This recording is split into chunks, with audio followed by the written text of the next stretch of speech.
Assalamualaikum warahmatullahi wabarakatuh. Good morning students. Welcome to my class with me, Miss Nisa. How was your day? I hope you all are healthy and happy. Oke, sebelumnya Miss mau nanya nih. Have you ever visited a tourist attraction? Apakah kalian sudah pergi objek wisata? Pasti sudah kan ya? Nah, jika sudah, Miss yakin nih kalian juga pasti suka menceritakan objek wisata yang pernah kalian kunjungi kan? Can you describe it? Bisakah kalian deskripsikan objek wisata yang pernah kalian kunjungi? Saat menceritakan objek wisata itulah, kita menggunakan yang namanya descriptive text. Tentu, kalian sudah tahu kan apa itu descriptive text? Karena kalian sudah pernah mempelajarinya di SMP. But today, we are going to discuss more about descriptive text about tourist attraction. I hope that after today's lesson, you can identify a descriptive text about a tourist attraction well. Miss harap setelah pembelajaran hari ini, kalian bisa mengidentifikasi dan menyusun descriptive text tentang objek wisata dengan baik. Okay, let's study this one. Descriptive text is a text which is used to describe a person, place, or things. Jadi, descriptive text adalah suatu teks yang digunakan untuk mendeskripsikan seseorang, tempat, atau benda. Mungkin di antara kalian ada yang penasaran, apa saja sih Miss yang akan kita pelajari dari descriptive text? Jadi yang ada dalam descriptive text.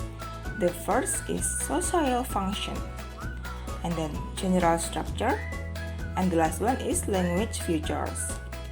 Well, here Miss has an example of a descriptive text entitled Borobudur Temple. Let's read for a moment.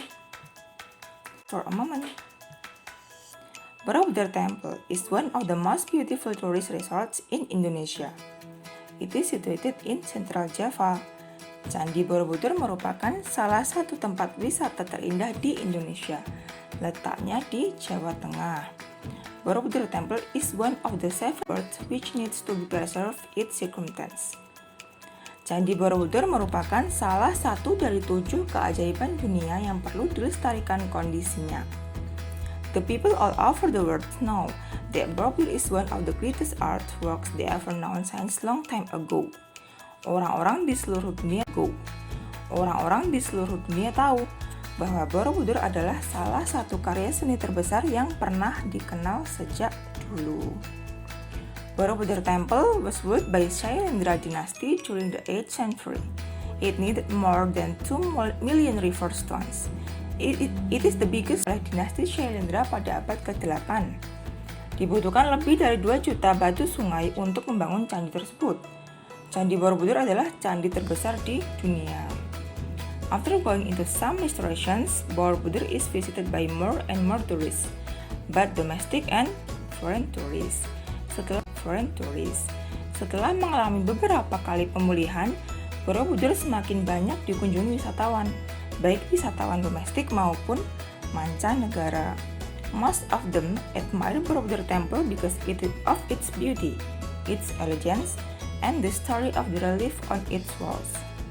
Kebanyakan dari mereka mengagumi Candi Borobudur karena keindahannya, keanggunannya, dan kisah relief yang ada di dindingnya. Domestic tourists usually go there by bus or private cars, while foreign tourists like to join travel bureau because they don't need to think of the transportation, accommodation, and itinerary. Wisatawan domestik biasanya pergi ke sana dengan bus atau mobil pribadi. Sedangkan wisatawan asing suka karena mereka tidak perlu memikirkan transportasi, akomodasi, dan rencana perjalanan.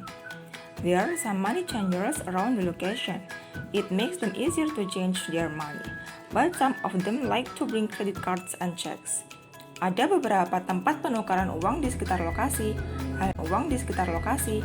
Hal itu membuat mereka lebih mudah untuk menukar uang mereka. Namun, beberapa dari mereka lebih suka membawa kartu kredit dan cek. Oke, itu dia contoh dari teks deskriptif tentang suatu objek wisata. Sekarang mari kita pelajari poin-poin deskriptif. The first is social function.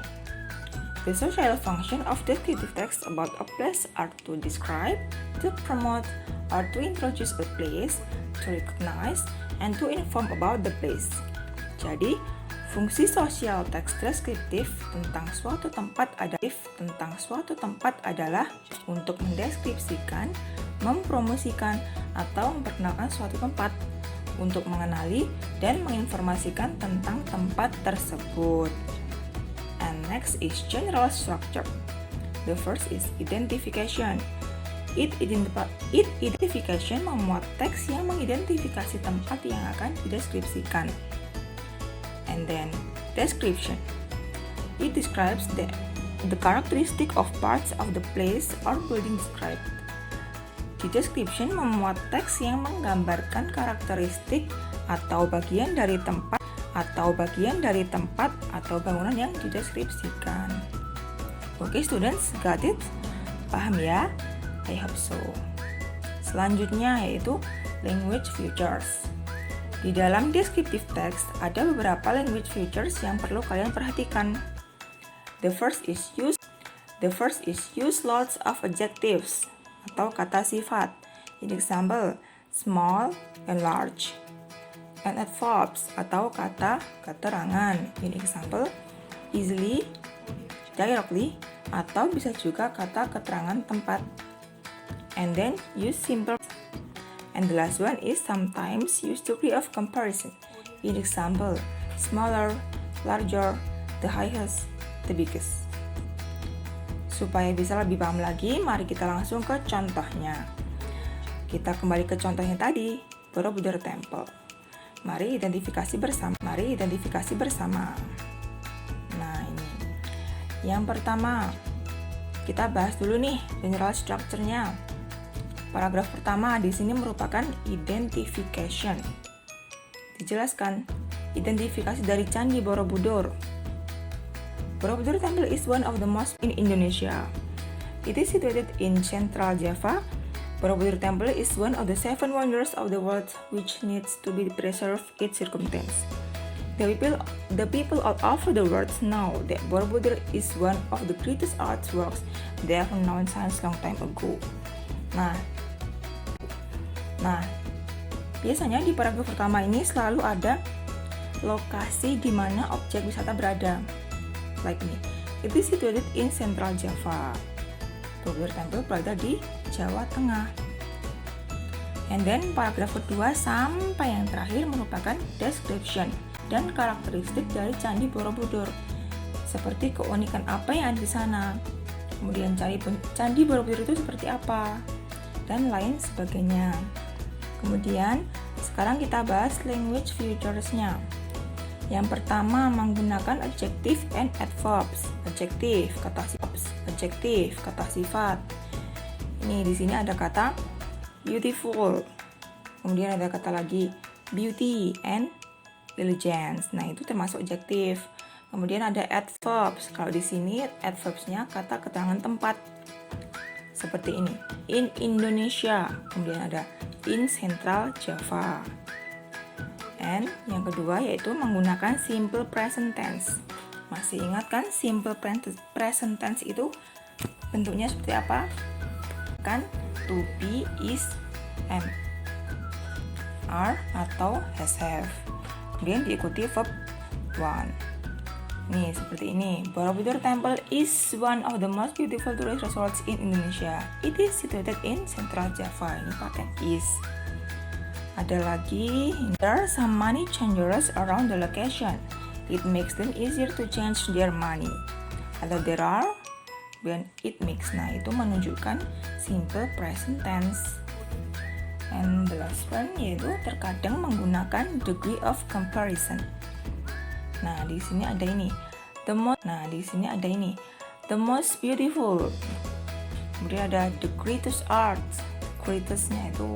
Kemudian ada the biggest temple. Ada lagi ini. Easier. Nah, itu masuk ke degree of comparison. Sekarang sudah lebih paham? Oke, materi hari ini sudah disampaikan semuanya. Sekarang mari kita simpulkan apa saja yang sudah kita pelajari dari materi hari ini. first is descriptive text.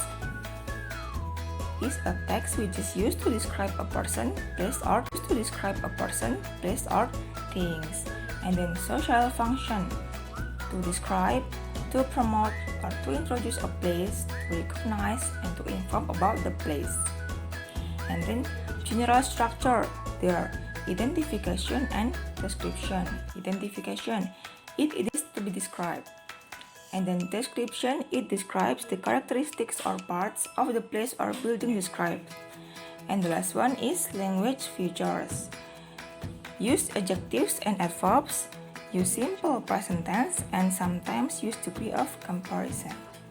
Okay, students, don't forget to do the task in Google Form. If you have any questions, please ask me with no hesitation in WhatsApp group, okay? Thank you for your attention.